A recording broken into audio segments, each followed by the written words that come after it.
welcome again to Match Fishing TV. I've been joined in the studio today by Rob Wootton, who's come along to talk about his win in the latest round of the Drennan Knockout Cup. Before we look at how he fished it, let's take a look at the match itself.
Well, Rob, what a match that was. 91, what's the exact weight again? I've got everything written down here. £91.15 you weighed in.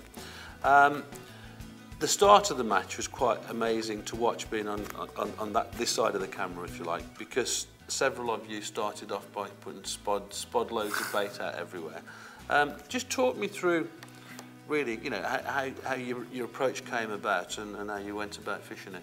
Well, obviously spodding, it's come from carp fishing side. Really, it's just a way of getting a load of bait out there pretty quickly. Obviously, for bream fishing on a big open venue, you probably want to get quite a bit of bait out there, nice bit of bait out for a big shoulder fish to feed over. So, obviously, so normally people would do it with a big cage feeder. You'd use a big cage feeder, but you can see the size of that spod. Yeah. You go out with that once, you've probably got to go out 8 or 9 times with a cage feeder. So it's just a lot faster. Also, the bait's falling in from the surface, so that's attracting a fish through the water column, whereas a feeder, you sort of wait till it gets to the bottom, then you shake it out. And also, you can get loose baits in there. You don't have to pack it in with ground bait and ram your feeder. You can get loose baits in there, like pellets and obviously corn. That you'd need something pretty sturdy to cast that, wouldn't you, for starters? I mean, that's heavy. To be fair, I've borrowed all the gear from a mate of mine. As soon as I've found out that obviously spodding is pretty necessary on this venue, I've borrowed all the gear from a mate of mine. He's lent me a £5 test curve rod, really heavy duty stuff, £20 braid. I've got shock leaders on and obviously a big spod. And all I did before the start was pace my 2 rods out behind me on the grass bank behind me, so I can get the exact distance, because unfortunately I like to count the turns on my reel to get everything right when I'm setting up 2 rods, but obviously I've been using a big pit reel for the spod rod and also a smaller reel for the match rod, so obviously the turns are going to be different, so I've just walked them out so I can get the exact distance. So you went a long way, didn't you? What distance was that? I've gone 70 turns on my match reel, so a pretty long chuck, and obviously with the wind in your face, you need, it feels like a pretty long chuck. To cast that far, you obviously need a fairly powerful rod to get the distance. What rod did you use on the day? I've used a heavy feeder rod. It's the Carbon Live 3G from Middy. It's the heavier feeder rod of the range. And 12 foot. It's 12 foot. You can put it at 13 foot, but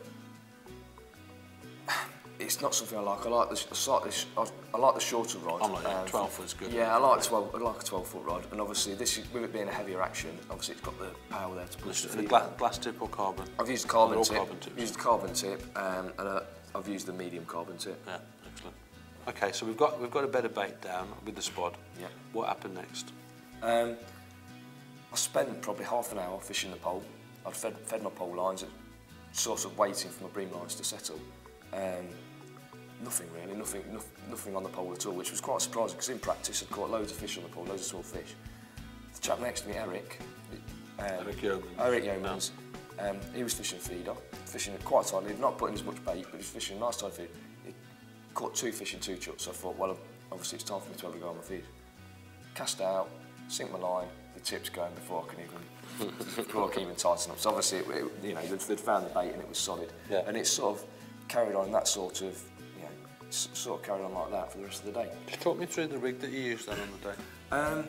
A lot of guys have used a method feeder, but I don't seem to get on well with a method feeder for bream unless I'm sitting there waiting. You know you're going to sit there waiting for a long time, and you want to be confident that your presentation's proper. You want to be confident that your presentation's good. I prefer an open end feeder. Yeah. We've had to have it running on the day. Yeah. So obviously, but what I've done is just so there's a little bit of a bolt effect. There's a tiny little knot there. I mean, all that does is just maybe help the fish a little bit. I mean, it's totally safe. There's no problem. Simple open end feeder with 8-inch tail.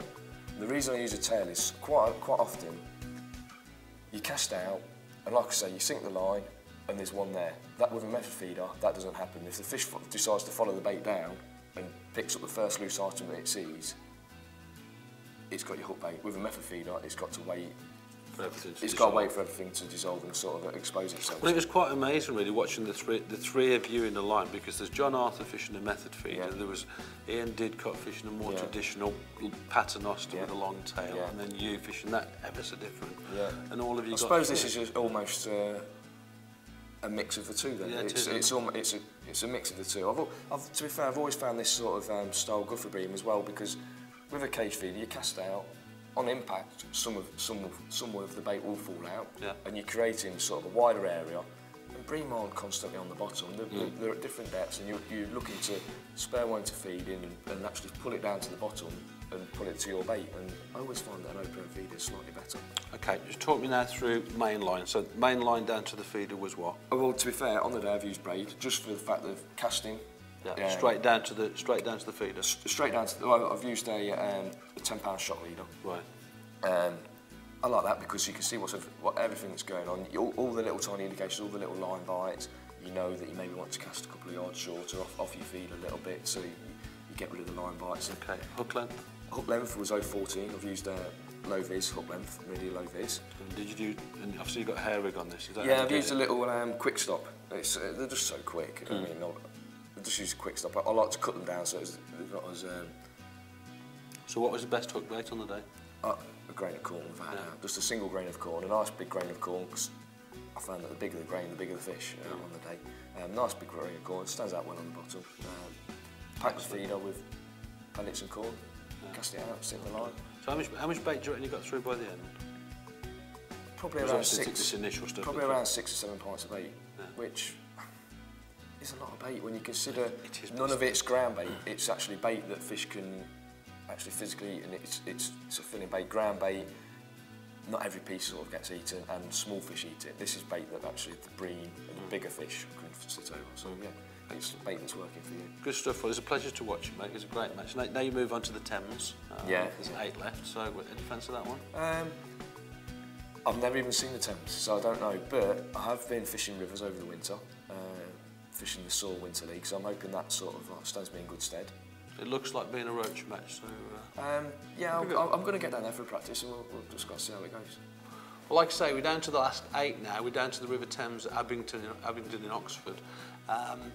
The signs are good. I've been talking to Paul Glenfield, who's pegging the match out for us, and he tells me that he's confident of some really good catches on there. So who's going to get through from that one is anyone's guess. But you can read more about this match in the next issue of Match Fishing magazine, and we'll see you again next time. Cheers. Cheers, mate.